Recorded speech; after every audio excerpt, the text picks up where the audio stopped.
Hello madlang people! So ito na po yung itlog ng itik from the farm. So sobrang dumi po niya kasi galing po sa farm. So sa ngayong vlog na ito, yung video na to ay papakita ko sa inyo kung paano ko siya lilinisin para gawing golden egg ko. So makita nyo naman, sobrang dumi talaga niya. So actually hindi ko siya binuburo kapag madumi kasi may bacteria yan. So first, ang gagawin namin is sinasabon ko po siya.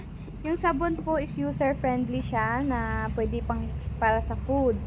Ganun po. So, yun po yung unang sabon. Tas ito naman po yung pangalawang sabon. Yan. Then, after that, sa first wash, yan po ginagawa ko. So, malinis na siya. After po sa first wash na to, then, gagawin ko po siyang second wash. Ayan po, yung second wash po yan.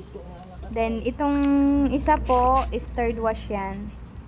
So, yan yung ginagawa ko.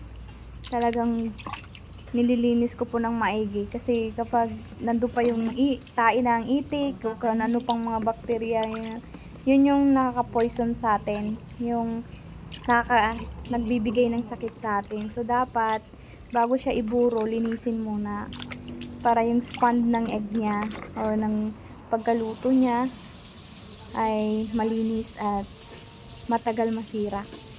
So, at saka hindi nagbibigay ng sakit sa tao.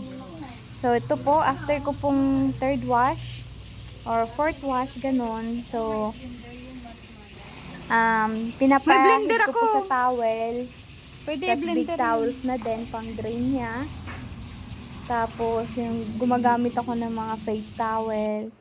Para po, yung malinis po siya ha. Yung pinakamalinis na towel namin. Pinupunasan ko po siya para mas dry siya. Tapos, hindi dumidikit dun sa egg tray. Siyempre, yung egg tray namin, nilinis ko din po yun. So, para malinis din po lahat. So, gusto ko po kasi yung super linis. Para po, balik-balikan po kami ng mga customer. So, sa mga tumangkilik po ng aming mga products at bumili, maraming salamat po sa inyong suporta na may nagustuhan nyo po at nasasarapan po kayo. So, usually, ganito ko po siya nililinis every time na mag-golden egg ako. So, kaya siya golden egg kasi niluluto ko siya sa turmeric. Wala po siyang food coloring or any preservative. So, natural lang po talaga siya.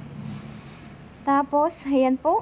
So, actually, nakasampung towel na po ako dyan eh. Kasi, di ba, mas maganda po yung tuyo siya bago mo siya iburo o lalagyan ng kahit anong ingredients na gusto mo. Para maging masarap po yung golden egg natin. So, ayan po siya. Yan ang nangyayari. So, gusto ko share ko po sa inyo to para alam niyo po kung paano ko siya piniprepare bago ko po siya iburo. So, super linis po siya 100%. Salamat po sa panonood!